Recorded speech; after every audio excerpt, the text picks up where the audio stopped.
Berlatar belakang di Hong Kong, kita akan melihat seorang wanita asal Prancis yang memiliki seorang suami berkebangsaan Cina, di mana mereka kedatangan tamu tak diundang yang merupakan 3 pembunuh bayaran yang langsung menembak mereka dan anak-anaknya dengan sangat brutal dan tidak manusiawi.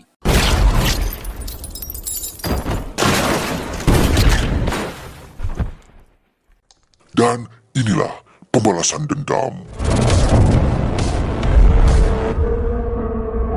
Ini adalah Costello, beliau merupakan ayah dari si wanita Prancis tadi yang berarti mitoha dari suami anaknya, di mana beliau sengaja datang ke Hong Kong setelah mendengar kabar bahwa anak, suami dan cucu-cucunya diserang oleh orang yang tidak dikenal. It's a miracle. She's still alive.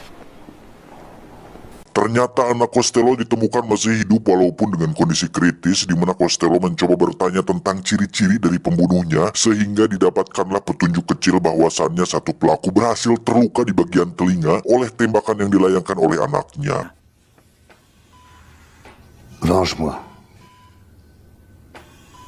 Je l'ai trouvé.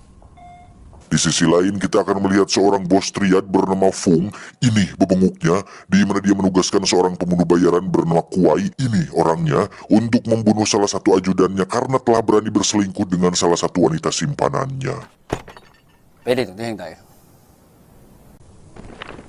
Kuai bersama kedua rekannya pun mulai menjalankan aksinya, di mana mereka bertiga berhasil mengetahui di kamar berapa ajudan dan wanita simpanan Fung menginap, dan di saat bersamaan muncullah Costello yang kebetulan akan menginap di hotel tersebut, dan ini akan menjadi lebih menarik ke depannya.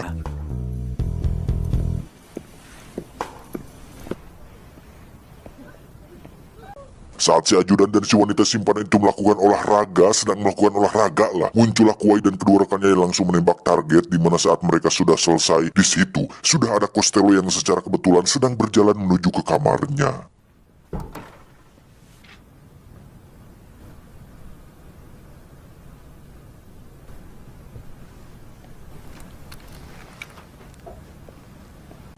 Keesokan harinya, polisi pun segera memeriksa TKP di hotel itu, di mana Costello harus ikut diperiksa untuk menjadi saksi dalam pengenalan wajah para pelaku. Dan yang menarik adalah Costello berpura-pura tidak mengenali wajah si pelaku yang padahal jelas dia adalah salah satu rekannya si Kuai, di mana Costello justru mengikutinya sampai ke lorong dan...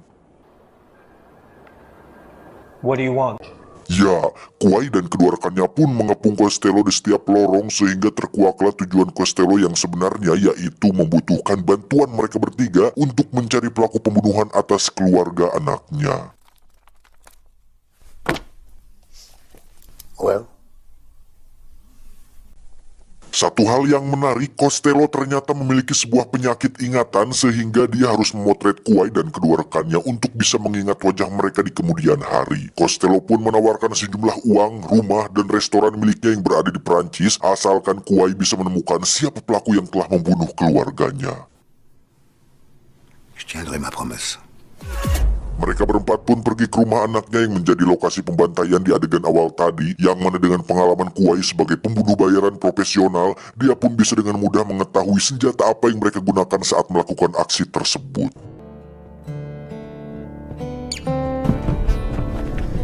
Faites aucun bruit, quoi qu'il arrive.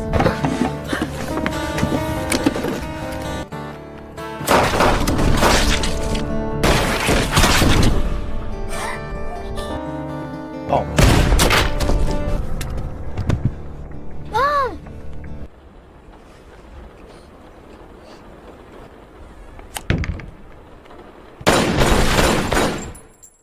Sebagai seseorang yang memiliki penyakit lupa ingatan, Costello ternyata tidak lupa dengan resep makanan yang sering dibuatnya, di mana beliau membuatkan sejumlah makanan untuk dimakan bersama-sama dengan mereka bertiga. One shotgun, one Mad Max.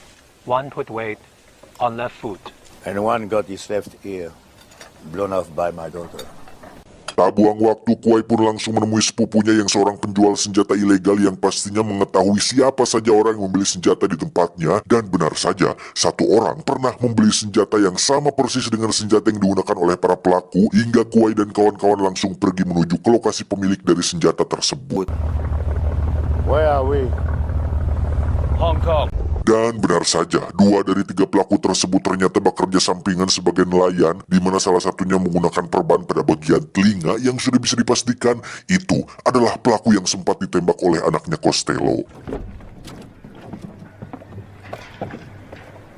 Saat Kuai kembali ke mobil, Costello pun mengatakan bahwa sekarang restoran miliknya sudah resmi menjadi milik Kuai dan kedua rekannya. Tak langsung membunuh, Kuai dan kawan-kawan pun terus mengintai kedua pelaku yang mungkin saja akan membawa mereka ke pelaku ketiga sehingga pembunuhan target bisa diselesaikan secara sekaligus. Take us to the third guy.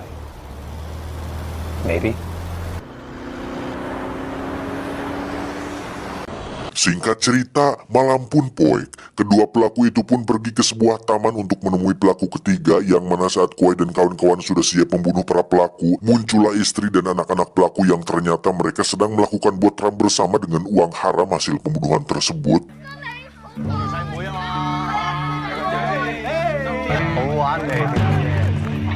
Sebagai pembunuh bayaran yang beretika dan memiliki tata krama serta berjiwa luhur dan menjunjung tinggi asas kemanusiaan, Kuai tentunya tidak langsung membunuh mereka dan akan menunggu sampai keluarganya pergi dari sana.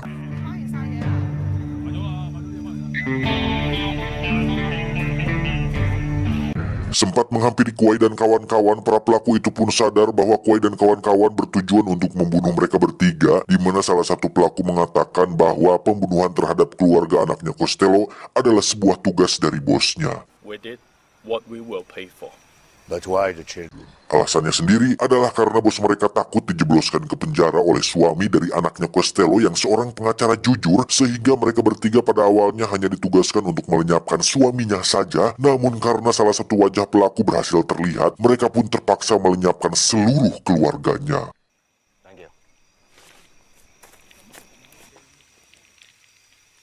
Setelah keluarga para pelaku pulang, mereka pun langsung angkat senjata di mana terjadi baku tembak di antara pepohonan dan salah satu rekan Kuai yang memiliki perawakan lintuh bernama Samsul pun berhasil tertembak di bagian bujur dan saat akan dibunuh oleh para pelaku, tiba-tiba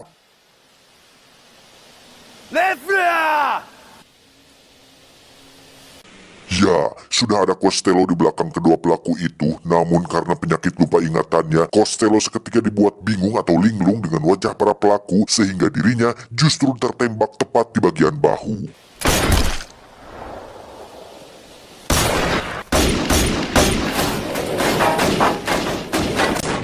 Kuai dan kawan-kawan pun pergi ke markas untuk mengobati Costello dan si Samsul, di mana Costello akhirnya bercerita tentang alasan kenapa dirinya bisa dengan mudah lupa ingatan atau memiliki penyakit ingatan, karena ternyata dirinya pernah tertembak di bagian kepala dan pelurunya sekarang masih berada tepat di antara otak kiri dan kanannya. Dan itu dia dapatkan saat dirinya masih menjadi polisi pada 20 tahun silam. I don't know how much time I've got left. Just remind me to pay you. Tak lama Kuai pun mendapat telepon dari Si Fung alias si bos Triad bahwa 3 anak buahnya baru saja diserang oleh 3 orang Cina dan 1 orang bule, yang mana Fung tidak sadar bahwa penyerangan tersebut dilakukan oleh Kuai dan kedua rekannya. Entah karena simpati atau memang menginginkan imbalan besar dari Costello, tapi Kuai dan kedua rekannya memutuskan untuk mengkhianati Fung dengan cara mendatangi tempat ketiga pelaku sesuai lokasi yang diberikan olehnya, untuk kemudian mereka tanpa basa-basi langsung membunuh mereka bertiga tepat saat salah satu pelaku sedang masih diobati. 點解馮生要殺我哋？唔關馮生事。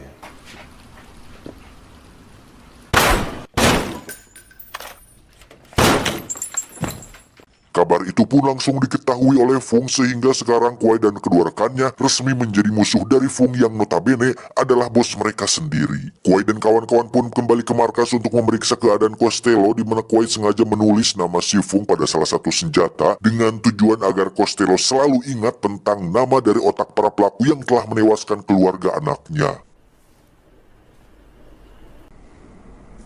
Tak butuh waktu lama, si bos Fung pun langsung mengerahkan beberapa pembunuh untuk membunuh mereka berempat, di mana Kuai dan kawan-kawan pun menyuruh Costello untuk segera lari dari sana dan berhasil nyunghit tepat di atas sebuah mobil.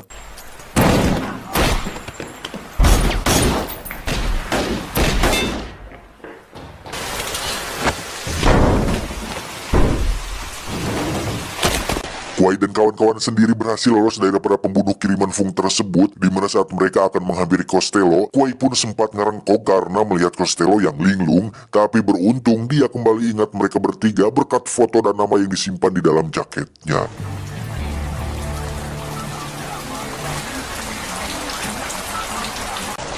Setelah insiden tersebut, penyakit lupa ingatannya pun semakin parah sehingga Kuai dan kawan-kawan harus berkali-kali mengingatkan Costello bahwa dirinya harus balas dendam kepada orang yang bernama Fung. Don't you remember this? Dirasa Costello sudah tidak mungkin bisa diajak dalam misi ini, Kuai pun memutuskan pulang ke rumahnya dan menitipkan beliau kepada istrinya sendiri, sedangkan dia dan kawan-kawannya akan membalaskan dendam kematian keluarga anaknya. 佢唔記得啫，我記得。做嘢啊！ Lanjut.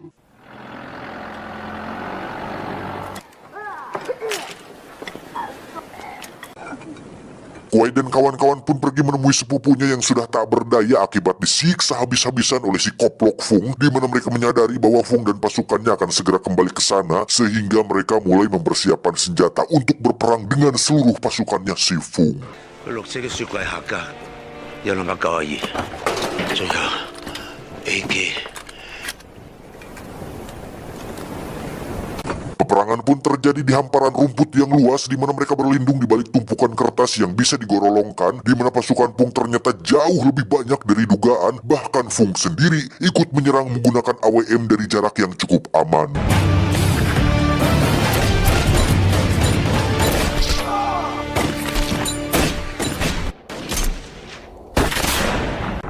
Dan aduh anjing, sangat-sangat disayangkan sekali menerima fakta bahwa Kuai Samsul dan satu kawannya pun harus mati di medan perang, di mana mereka bertiga sama sekali tidak menyesali keputusannya, karena meskipun tidak mendapatkan apa-apa, setidaknya mereka mati demi membela orang yang sedang terzolimi, yaitu Costello.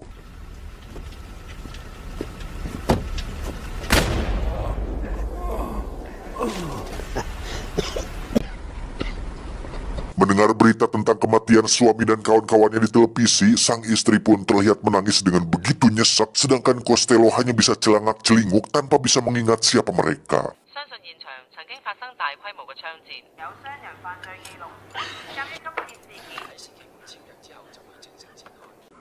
Setelah diberitai bahwa mereka bertiga adalah sahabatnya oleh si bocah ini, barulah Costello bangkit dari tempat duduknya kemudian memohon kepada Tuhan agar memberi dia kesempatan sekali saja untuk bisa mengingat dan membalaskan dendam keluarga anaknya dan ketiga sahabatnya tersebut. Suatu hari ketika Fung sedang makan siang dengan enak dan santai, bahkan tidak ada beban, terlihat ada seorang wanita cantik mengkodenya dengan pantulan cahaya, dan tak lama muncullah beberapa gerombolan anak-anak yang menjual stiker bendera, sehingga Fung terpaksa caper dengan membeli semua stiker tersebut agar menarik perhatian bagi si wanita cantik tersebut. Welcome. Dan Fung hanya bisa tertawa ketika baru menyadari bahwa wanita itu sedang hamil besar, di mana Anda semua akan sangat-sangat terkejut ketika mengetahui bahwa wanita itu adalah istrinya si Kuai dan gerombolan bocah itu adalah anak-anak asuhnya. Dengan sebuah metode simpel, Costello pun diberitai bahwa orang yang telah membunuh keluarga dan sahabatnya adalah pria yang memiliki stiker bendera banyak di jaketnya, dan dia harus benar-benar membalaskan dendam orang-orang tercintanya. The man with the most flags is George Fung. Dengan petunjuk kecil tersebut, Costello pun langsung menyerang saat itu juga, di mana Fung sempat tertembak di bagian dada, tapi karena dia memakai baju anti peluru, Fung akhirnya bisa lolos dengan kabur melewati pemukiman sempit.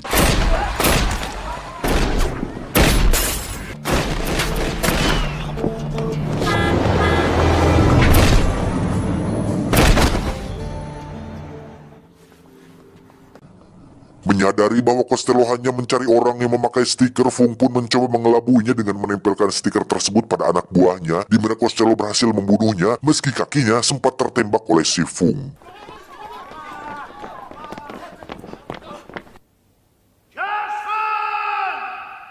Dengan cepat Fung pun melepaskan jaketnya kemudian bersembunyi di bawah mobil, sedangkan Costello sendiri berhasil membantai semua anak buahnya tanpa mendapatkan kesulitan sedikit pun.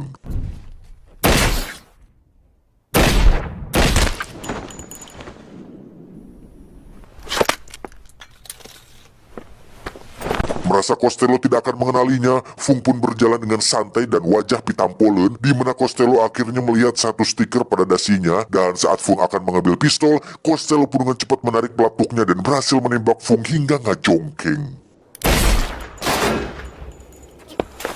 Untuk memastikan bahwa dia adalah Fung, Costello pun menyuruh memakai jaket tersebut, dan setelah melihat lubang bekas pelurunya sama dengan yang di baju anti pelurunya, Costello pun langsung menembak kepala si Fung saat itu juga.